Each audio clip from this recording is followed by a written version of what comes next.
In this video, I'm going to show you how to make the first section of this animation I made recently. We'll go step by step and make sure not to leave out anything. All the project files will be in the description, so you can follow this tutorial with me. Stick to the end of the video, and I guarantee you'll learn something new. This is the section we're going to animate.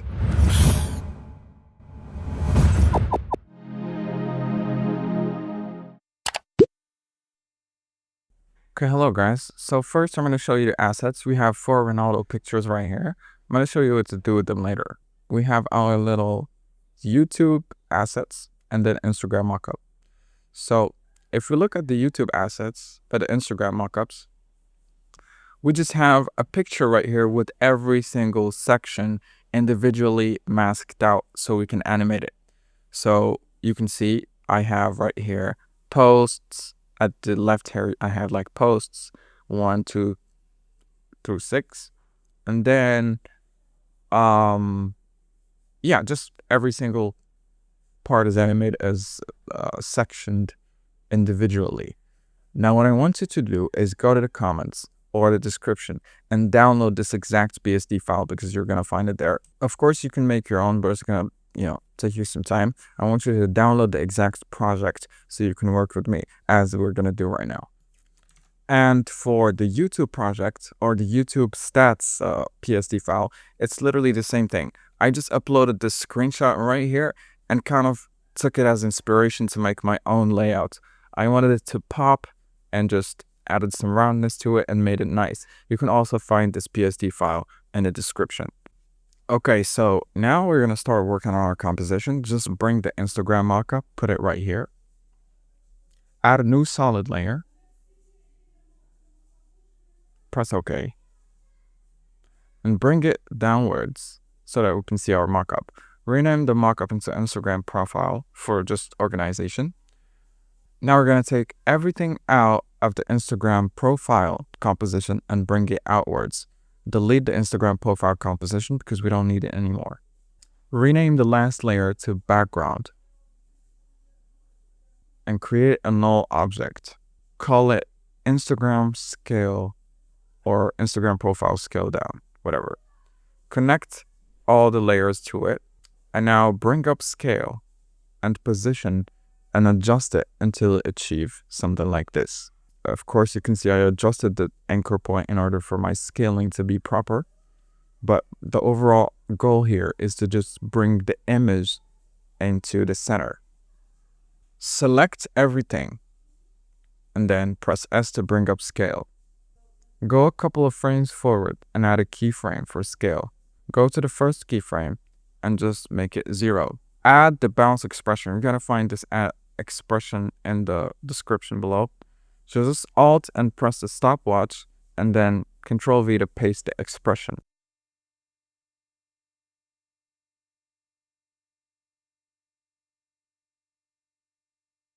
This is how our animation looks.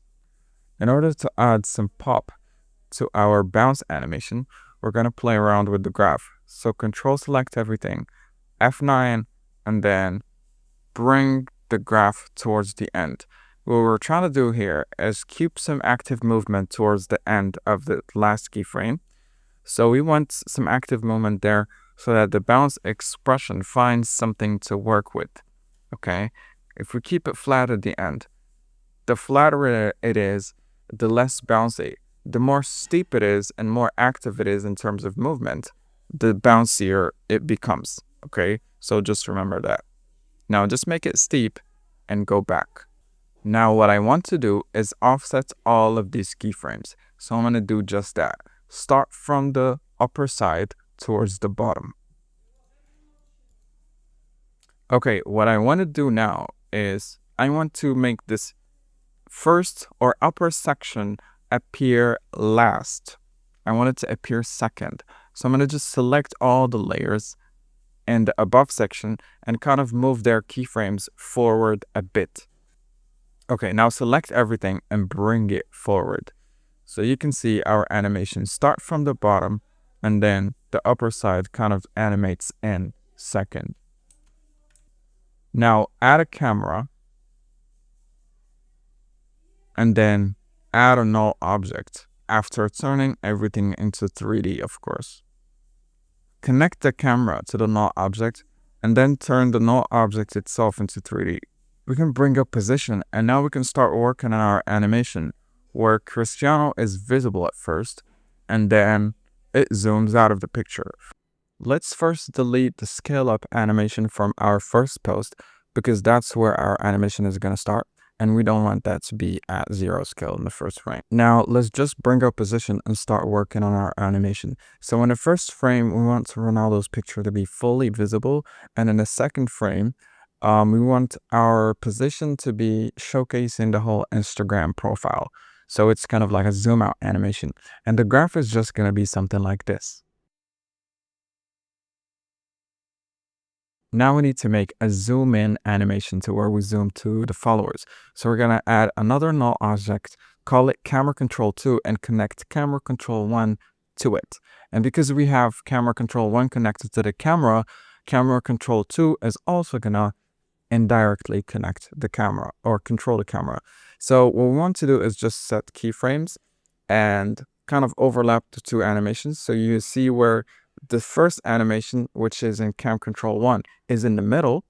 We want to add a keyframe for cam control 2 to start the animation as the last one is ending or as the previous one is ending, and then go a couple frames forward and add another keyframe.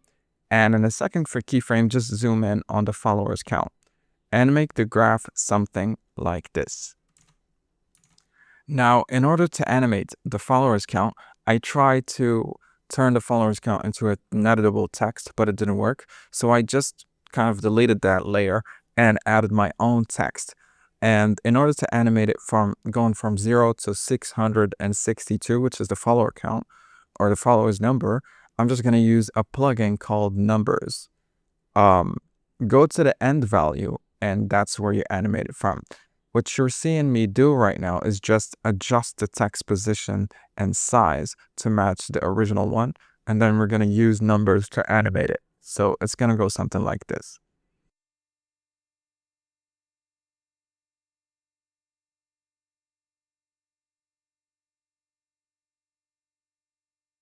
And now we're going to take the last background, white background, and we're going to turn it into a white After Effects shape. So first, let's just delete the first background.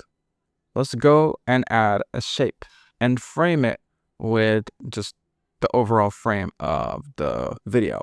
Add fill, make it white, and then delete the stroke. And bring the layer all the way down. Call the shape white background, and then we're just gonna start animating. So go to rectangle and transform a rectangle.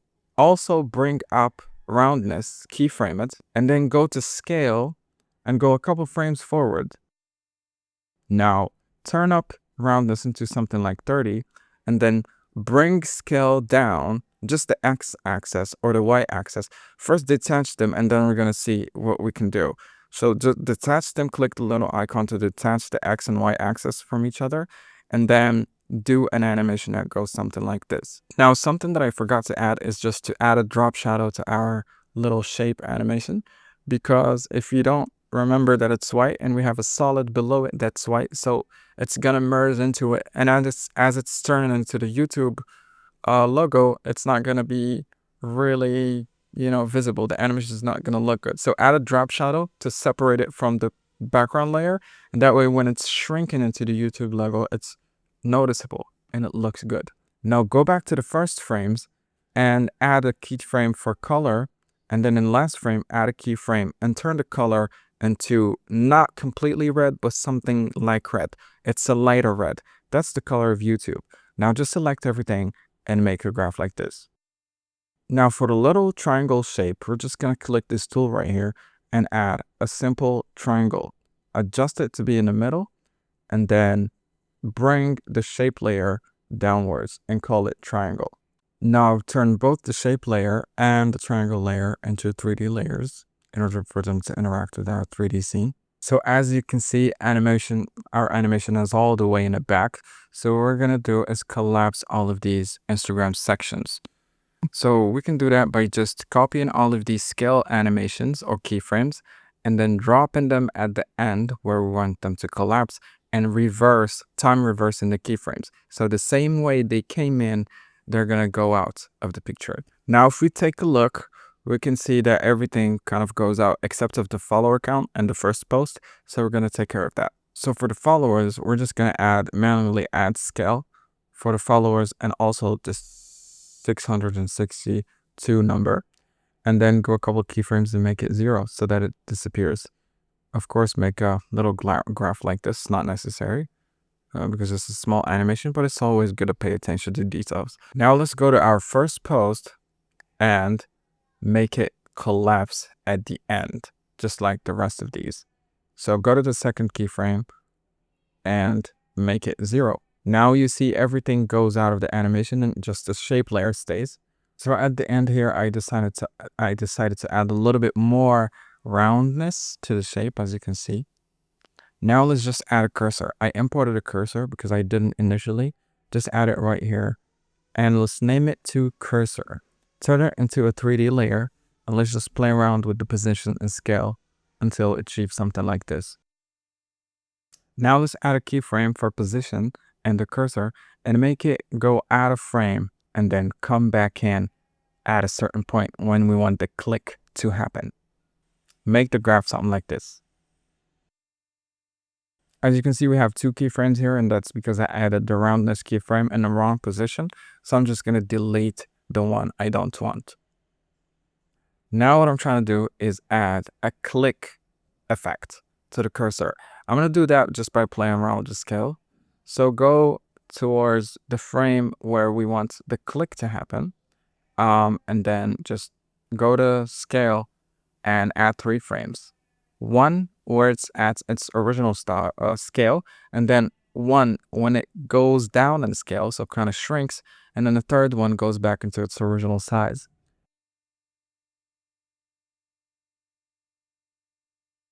And make the graph something like this. Keep in mind that the graph is a value graph and not a speed graph in this case. After animating the click, we're just going to need to make the YouTube stats pop up. So we're going to bring that composition right here. As I said, it's a PSD file. You can find it in the description. It's pre-made in Photoshop. Bring it and just put it right here. Go into the pre-composition and try to bring everything inside of it into the main composition so we don't go back and forth between compositions. And then delete the pre-comp. Now we have all the layers right here. Turn the color into something recognizable like yellow, and then let's add a null object. Select everything connected to it. Rename it into scale YouTube stats or anything that you could recognize. Then scale it down a bit. Now select everything and press Ctrl-Shift-D, I think, and delete all the layers that are going to pop out, but it's going to be separated, so delete all the layers before, okay, so that we leave the last section from the start of the animation so that we don't get confused. This is the best way to kind of make sure your animation is organized, is to just cut off layers when they're not in use so that you don't get confused. And bring the cursor up a bit so that we don't get confused. We can go back to it anytime we want. And also to make it appear above the animation. We don't want the animation to cover the cursor. Now let's select everything and add a keyframe for position. Go a couple keyframes forward. Add a keyframe for position again for all the layers. And then go back to the first keyframe. I want you to bring the position of one of the layers to the center. So in this case, I chose the profile picture and then copy its position to the other layers so that they're all centered in the first keyframe. Make sure you copy just the keyframe, not the whole position property, so that only the first keyframe is copied. Now go to the graph, make it visible, make sure it's the speed graph, and make the animation start very fast at the first keyframe, so that's steep, and then goes on slow at the end. Now, as you can see, our animation is kind of exploding. It looks like everything is exploding out of place to its original spot. Now, what I want to do is kind of sync that explosiveness or that explosive movement to the click of the cursor. So what I'm going to do is just take the scale cursors or the scale keyframes that are responsible for the click and adjust their position in order to match the keyframes below. Let's kind of play around with the clicking animation. So just bring out the value graph. As you can see, there was a keyframe right there that we didn't need. It was just accidentally added, I think. But yeah, make the graph something like this. Now what I want to do is go to this YouTube stats null object, and I want to add a pop-up scale bouncy animation to all of the layers. So alongside the kind of exploding animation, I want them to all pop in, increasing in size with a bouncing animation at the end. So what I'm going to do is just increase size, 2 keyframes, increase size, add the bouncing expression, and then go to the graph editor and play around with the last frame and make sure it's not too active so that the bounce animation doesn't look crazy. So make the graph something like this. I'm also working on the value graph on this one. So as you can see, the graph is directly impacting the bounce animation at the end. Now, of course, bring a keyframe from the start, from the position of the cursor, and then add it at the end to make the animation kind of go out or make the cursor go out of frame. Now add an adjustment layer, call it final touches, and essentially the adjustment layer is just going to be vignette and glow, really. So copy my settings and you should have a final result that looks like this. Okay, so I forgot about something. It's okay, we can add it right now. So I forgot to add the marker above the follower count. So we're just going to make a shape, call it follower marker, and then adjust its position to be above the followers count, of course, after you turn it into 3D. And then you have to adjust its anchor point to be at the side, and then detach the scale parameters so that when we play around with the Y scale, it kind of just moves towards the right as it's sizing up. And that's what we want. Is going to create that marker effect. After you do that, turn the blending option into multiply, and then just bring opacity down a bit, and that's it. Okay guys, so 2 things I forgot. The first one is this little marker thing right here. If you go to opacity, I added another keyframe. So if we take that out, you can see that it stays out. This is how it was. We forgot to add like an animation for it fading away. You can do that with opacity. You can do that with scale too. Let's go to the Ronaldo picture. If you go to the first and we remove this one that I added, you can see that it was really pixelated. When we zoom in, this picture is not really proper for a zoom in. So what I did was I added this one and I track matted it to the first picture and parented it to the first picture so that it moves with our first picture. And now we don't want it to be something like this or like this. So just adjust the position to where his face is the main focus. You can scale it down a bit more. Maybe adjust the position a bit more. So something like this. And our post is high quality. We can zoom in as much as we want because the picture we use is high quality. And it just seems seamlessly blends with the rest of the image as a post because we track matted it to the post. Okay, great.